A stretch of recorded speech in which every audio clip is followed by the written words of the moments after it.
자, 이번 영상은 제가 2021년에 계획을 하고 있는 대박 투자 전략에 대해서 이야기 좀 해볼까 해서 영상을 제작하게 되었습니다. 4일 동안 쉬면서도 주식 생각밖에 없는데 21년도에도 기대감을 많이 가지고 공략해 볼 만한 전략에 대해서 일기장이라 생각하고 영상을 준비하게 되었습니다. 그냥 제가 이렇게 계획을 가지고 있는 거니까 참고용으로만 봐주셨으면 좋겠습니다. 우선 시장이 어디까지 오를지 모르게 끝까지 상승하고 있습니다. 2021년도에도 반도체, 바이오 이런 것들이 당연히 시장을 주도할 수 있으니까 관심 있는 업종이 될 수밖에 없겠지만 이미 지금 많이 오른 시장, 삼성전자가 10만원 이상까지 올라갈 확률이 충분하다곤 하지만 지금 삼성전자 보시면은 단기간에 30%나 올랐습니다. 그전 고점에 비해서 6만 1,000원이 그전 고점이었는데 6만 1,000원을 돌파해서 지금 단기간에 8만 1,000원까지 올라왔습니다.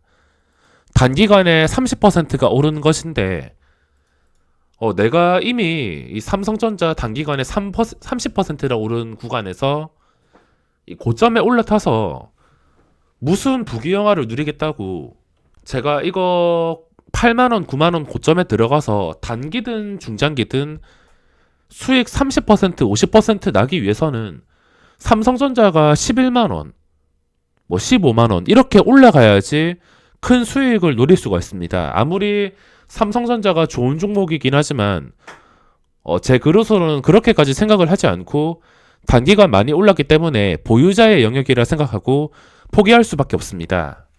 이전에도 몇 번 영상을 만들어 드렸는데 21년도에도 수익률로 대박을 치기 위해서는 어느 정도 리스크를 감수하고 신규주밖에 답이 없다 생각합니다. 지금 삼성전자나 특히 치료제 관련주들 키트주, 마스크주 이런 거 들어갈 것도 아니고 치료제 관련주 들어간다 하더라도 이미 시세가 나올 만큼 나온 상태에서 그런 종목들을 들어갈 수가 없는 상황입니다. 차라리 들어갈 거면 리스크를 감수하고 새 도화지로 시작을 하는 신규 상장주에 관심을 둘 수밖에 없습니다. 제가 신규주에 대해서 지금 관심을 가지고 있는 이유에 대해서 설명을 드리자면 신규주는 일단 저는 새 도화지라 생각하고 있습니다. 정말 깨끗한 종목이기 때문에 고점 돌파 매매가 정직한 종목들이며 기존에 있는 종목들처럼 대주주 먹튀 걱정, 악재 이런 악재에서 자유로울 수가 있으며 실적에 대해서도 자유로울 수밖에 없습니다. 신규주는 상장하고 나서 최소 1년 동안은 이런 악재에 대해서 해방되기 때문에 전혀 이런 악재에 대해서 걱정할 필요가 없습니다.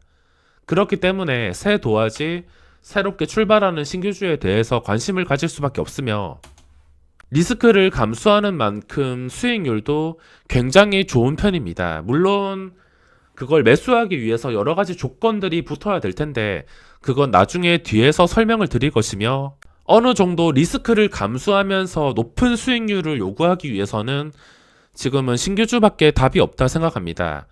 예전 같으면은 신규주에서 두 배 뻥튀기 되면은 거의 99% 확률로 폭락이 나왔습니다. 개인 투자자가 고점에 사는 순간 폭락이 나왔습니다. 하지만 최근 지금 증시 자금을 보시면 예탁금이 끝까지 늘어나고 있습니다. 현재 65조 원. 이 이후에도 돈이 풀리면 풀릴수록 증시로 돈은 계속 들어올 것이며 거래대금도 보시면 굉장히 활발한 장입니다. 하루에 15조 원 이상 꾸준하게 나오고 있으며 게다가 신규주 거래대금 보시면 프리시전 바이오 예전 같으면 상상도 할 수 없는 금액이 이렇게 거래가 되고 있습니다. 하루 만에 1조 1천억 원. 시가총액 규모가 3조 원도 아닌데 하루 만에 이렇게 거래대금이 나왔습니다.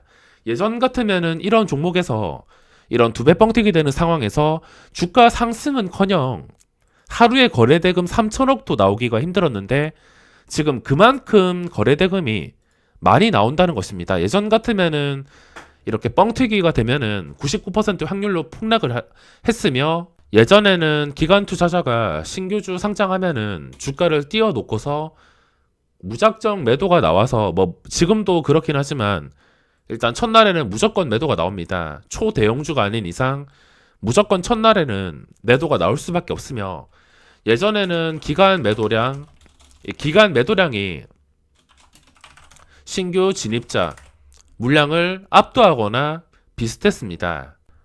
기간과 플러스 구주주까지. 이걸 쉽게 숫자로 설명을 드리자면 예전에 기간과 구주주의 매도량이 100이었다고 치면은 신규 진입자는 뭐 100이랑 100보다 적거나 아니면 뭐 100이랑 같거나 100보다 조금 많다 해도 주가는 올라가기 힘들었습니다. 왜냐하면 뒷받침되는 매수세가 없고 거래 대금이 활발하지 않았기 때문에 상장하면은 무너지기 바빴습니다. 하지만 요즘에 기관과 구주주가 아무리 매도를 해도 이게 100이라 치면은 요즘 매수 강도로 봤을 때 최소 300입니다. 최소 300, 400, 500. 유통 가능한 물량 구조가 워낙 깨끗한 종목들이다 보니까 이런 식으로 공급이 수요를 따라가지 못하고 있습니다.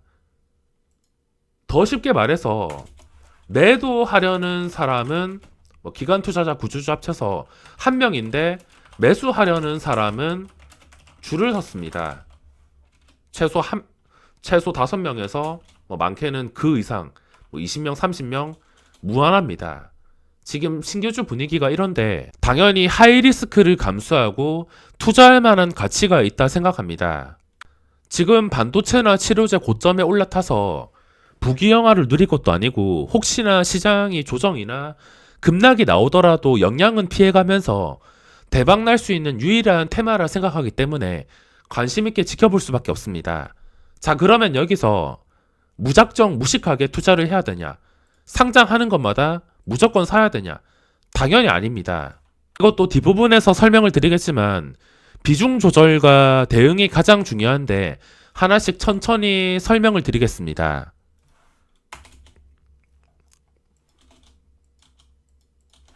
저는 여태껏 매매를 하면서 수익금을 거북이처럼 쌓기만 했습니다. 그냥 꾸준히 천천히 계속 쌓아가기만 했으며 한순간 대박을 바라는 것보다 10원, 20원, 30원 이런 식으로 꾸준하게 쌓아가는 것이 목표였기 때문에 손실 거의 없이 꾸준히 쌓아가기만 했습니다.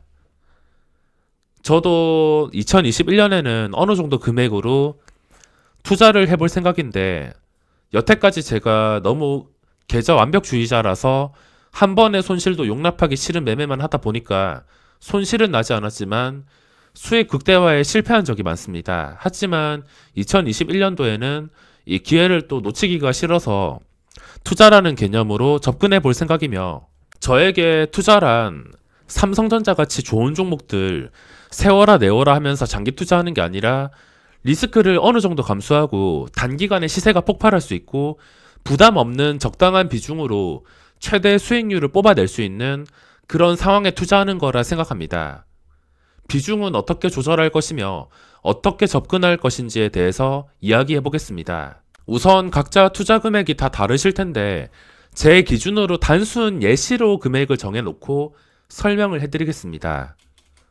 우선 저도 시장의 영향 때문에 2020년도에 수익이 많이 났습니다. 그 전에 주식 시장이 힘들었을 때도 수익을 계속 내고 있었지만 2020년은 말 그대로 역대급이었습니다. 훨씬 더 많은 수익을 낼 수 있었지만 그 전에 매매하던 습관이 있었고 안전을 우선으로 생각하다 보니까 과감하게 투자하지를 못했습니다. 손실에 민감하다 보니 당연히 과감함도 떨어질 수밖에 없었으며 아쉬움도 많이 남긴 하지만 먹을 만큼 잘 먹고서 잘 마무리한 것 같습니다. 돈을 벌었으니까 이 돈으로 뭐 저축이든 재투자든 뭐 사고 싶은 거 사든 뭐라도 해야 될 텐데 우선 첫 번째로 저축은 아무 의미가 없습니다. 은행 예금 넣을 바에 2021년도도 공모주가 정말 핫할 것이기 때문에 뭐 경쟁률이 높아지긴 했지만 공모주만 하더라도 최소 3% 많게는 1년 5%까지 먹을 수 있다 생각합니다. 뭐 10억이 넘어간다면 힘들겠지만 최소 3% 정도는 먹을 수 있을 것이기 때문에 은행에 저축할 바에 공모주 청약을 할 것 같습니다. 이건 아무 의미가 없으며, 그리고 재투자를 하기 위해서 벌어놓은 돈 전부를 쓴다는 게 아니라 감당 가능한 구간까지 재투자를 할 생각입니다. 그리고 사고 싶은 거, 제가 사고 싶은 거에 대해서 곰곰이 생각을 해봤는데 아무리 생각을 해도 지금 가지고 싶은 게 없습니다. 현재 자동차도 아반떼를 타고 있는데 좋은 자동차라도 살까 고민을 해보고, 최근에 포르쉐 시승까지 해봤지만 저에게 사치는 다 부질없는 것 같아서 자동차는 포기하고 그 돈으로 차라리 대박 기회를 한번 노려보자 생각해서 재투자를 하기로 결정을 했습니다. 그래서 5천만 원 정도로 잡고 하이리스크 하이리턴 계좌에 투자를 하고 싶은 마음이 생겼으며, 일단 이 5천만 원은 날려도 되는 돈이라 생각하고 투자할 것이며, 만약에 여기서 투자를 성공시킨다면은 이 5천만 원이 최소 2배에서 많게는 10배까지 불어날 가능성에 대해서 지금 계산까지 했습니다. 가능성이 지금 충분히 있는 시장이기 때문에 5천만 원 손해보는 것을 감수하면서 이 정도 수익을 노릴 수 있는 기회를 만든다는 것은 충분히 값어치가 있다 생각합니다. 자, 10억이라서 잘 이해가 안 되실 텐데 이걸 0 하나만 빼더라도 투자금 전체 1억. 이 1억 가지신 분들은 500만 원 투자하는 겁니다. 그리고 1000만 원 가지신 분들은 50만 원 투자하는 겁니다. 부담 없게 100만 원 가진 사람은 5만 원. 5천만 원 말고 10억으로 하면 안 되냐고 물어보실 수 있지만, 저는 제 기준으로 말씀을 드렸을 때 5천만 원 날라간다면 당연히 속이야 쓰리겠지만, 단타나 스윙 메인 계좌, 부계좌에서 기계처럼 매매하면서 기회 몇 번 나오면은 금방 복구를 할 수 있는 돈이며, 이게 기업으로 따진다면 연구 개발, 마케팅에 투자하는 거라 생각하고서 제가 5천만 원으로 잡은 것이기 때문에 크게 부담이 될 게 없습니다. 하지만 제가 여기서 10억을 부담해서 만약에 10억을 날리게 된다면 그때는 제가 감당이 불가능합니다. 단타로 이 10억을 단기간에 회복할 수 있는 돈도 아니고 10억이 아니라 2억, 3억도 마찬가지입니다. 단기간에 회복할 수 없는 돈을 투자하게 된다면 그거 실패했을 때 감당하기가 어려워서 심리적으로 엄청난 압박을 받을 것 같아서 5천만 원 정도로 잡았습니다. 5천만 원에서 1억 정도까지는 감당하겠지만 또 1억과 가까워질수록 수치가 너무 높아지는 것 같으며 5천이 딱 적당하다 싶어서 이렇게 설정을 하게 되었습니다. 여기까지가 1편이고 2편 영상도 올려드릴 텐데 참고로 종목 추천을 하거나 약 파는 게 아니라 제가 어떤 식으로 어떤 상황에 매매할 건지 설명드리는 겁니다. 그럼 2편 영상도 바로 올려드리겠습니다.